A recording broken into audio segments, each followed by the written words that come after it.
Hello and welcome to the night's broadcast of Tap Into the Truth, coming to you live from historic Roane County, Tennessee.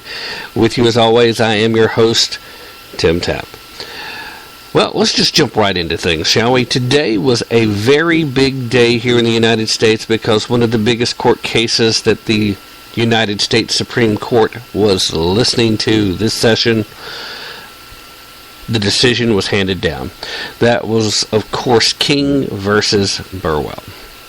The reason it's a big deal is because it was all about what could have possibly been the beginning of the unraveling of Obamacare little by little, around the edges of the attack that would return freedom and reduce the tyranny, the power grab, the ability of our federal government to overstep its bounds.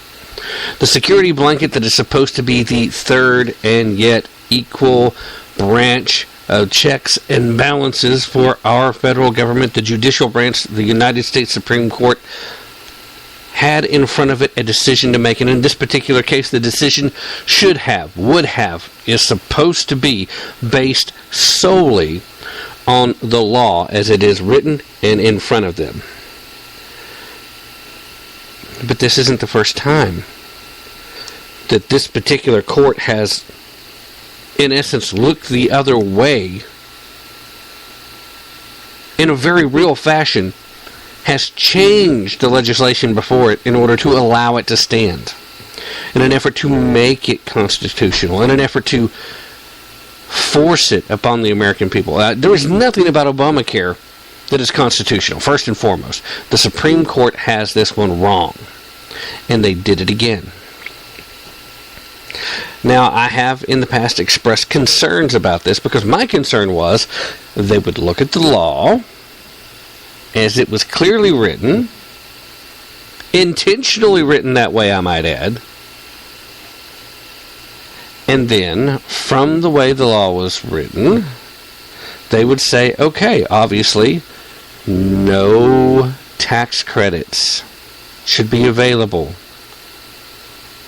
for people that lived in states that didn't set up their own exchanges. The law says it clearly. There is no ambiguity, despite the most convoluted decision that I have read from the Supreme Court ever. Now, granted, I haven't spent a whole lot of time reading a whole lot of decisions directly, but I read this one from start to finish. And I have to tell you, this was horribly convoluted, and it was a travesty of justice. And how they managed to get this 6-3 is also amazing. It boggles my mind. How does this happen? Now, the argument still stands that obviously, based on the way the law was written, they did not necessarily mean the state was required because of blah, blah, blah, blah, blah. Bunch of legalese. Bottom line is, they use the excuse that the federal government was supposed to establish an exchange for the states where the states did not establish one themselves that should be equivalent to what the states would set up. Now, they stretched that to mean that there would be a significant difference between the two exchanges if the tax credits weren't made available.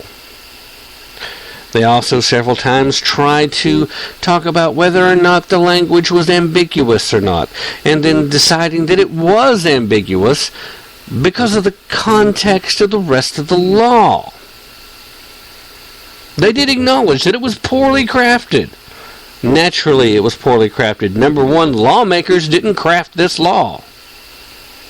They also used the excuse to justify this decision that obviously Congress didn't intend for the law to work the way it was written.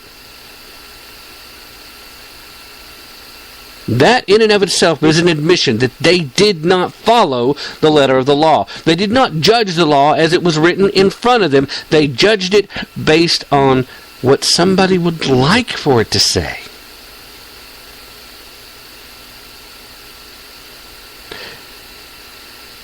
But despite the admission, despite the fact that they obviously have now taken to writing the laws themselves rather than just making judgments on them. I challenge them to prove in any reasonable and likely fashion what Congress did intend. In case you've forgotten, this is the law that first and foremost they couldn't bring to the floor for full debate because they could never get the votes to pass it.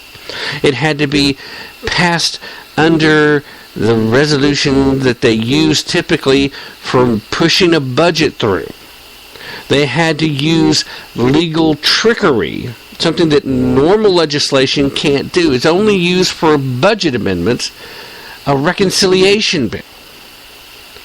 They did this for 3 reasons. The primary reason was to reduce the amount of debate. They did it so that it would also prevent amendments as they went along, and also because it set a lower standard, a lower threshold than the 60 votes needed to avoid a filibuster.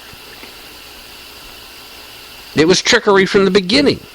They knew they didn't have the votes for it. But here's the part that makes it worse. Remember Nancy Pelosi famously, infamously, saying you have to pass the bill in order to find out what's in the bill. This is what we were talking about. It is what we've come to call Obamacare. It is what Justice Scalia, in his dissenting opinion, said we should start calling the Supreme Court of the United States care. Because he was acknowledging to the world that this is the second time that the court has voted wrong on this. And the reason it's wrong isn't because of what the bill's meant to do, or at least what they claim it's meant to do.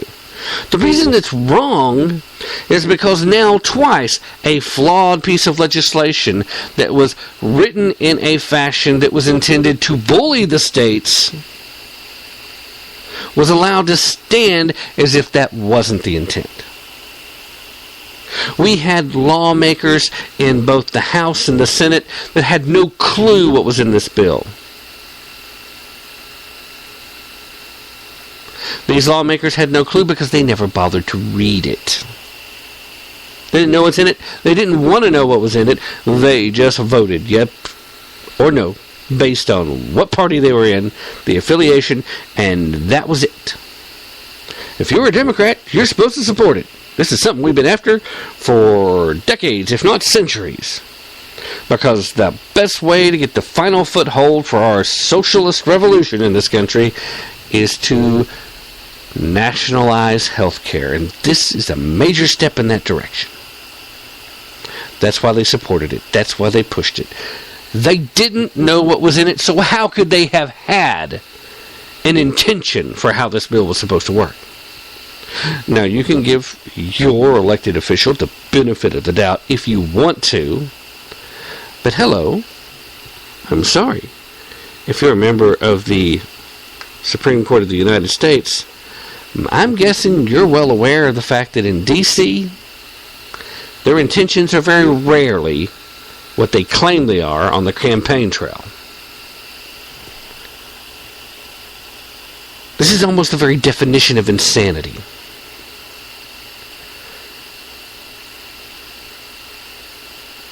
Twice now, in regarding this piece of legislation, which I would insinuate might be a piece of something else, but I'm going to refrain, at least for now. Twice the Supreme Court has had this in front of them, and they chose to place their votes, or at least in this case, previously 5, and in this case 6, members of the court chose to vote in a fashion that ignored what was directly in front of them.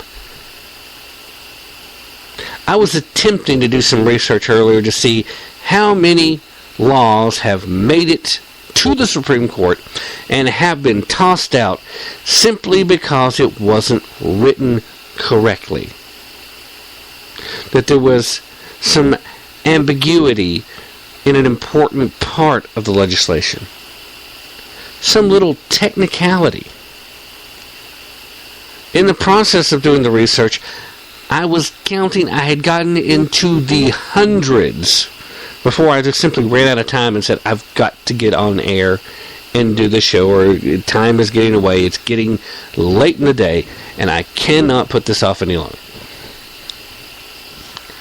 By Sunday's show, I'm hoping to have a number, but something tells me it's going to require me going all the way back to the earliest days of a Supreme Court within this country.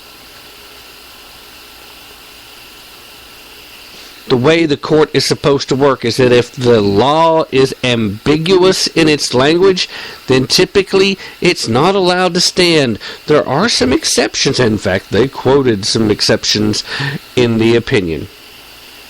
But these are all exceptions that have taken place in the last couple of decades, as the court became more and more political as opposed to neutral, as the court became more and more activist as opposed to being an equal co-branch of our government meant to establish checks and balances on the other two branches.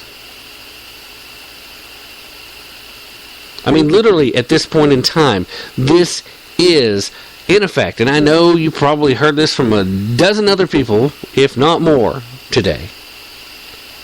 But you've heard it because it's true. In effect, albeit not directly, but in effect, the Supreme Court took it upon themselves to rewrite the law. They ignored what was actually there and said, you know what? They just got sloppy with the writing. Meanwhile, the architect of Obamacare, you know, the guy that Obama bragged about stealing ideas from up until the point that all these videos surfaced of him admitting the truth. The same person that Nancy Pelosi talked about how brilliant he was, and then later, when these videos surfaced, she had no idea who he was. The architect. The man who went out and in the process of talking to what he thought was a friendly crowd, somebody was recording, however, talked about what the intention of the convolution of the way the law was written in the first place was for. Talked about how the American public is too stupid to have muddled their way through. How the American public isn't smart enough to realize that this is actually going to work in ways opposite to what they're promising. That it was, in fact, the clause in question regarding King versus Burwell was intended to be exactly what it says. It wasn't poor crafting on this part. It was an intentional action. They wanted to put pressure on the states to all jump on board and force them into creating their own state exchanges, because they believed that if the citizens of a state thought they were going to have to help pay for Obamacare, but they weren't going to be able to receive any of the tax credits in order to get their own coverage, that they would run all those politicians out of town. They thought they could force them into acquiescing and joining the cause. And to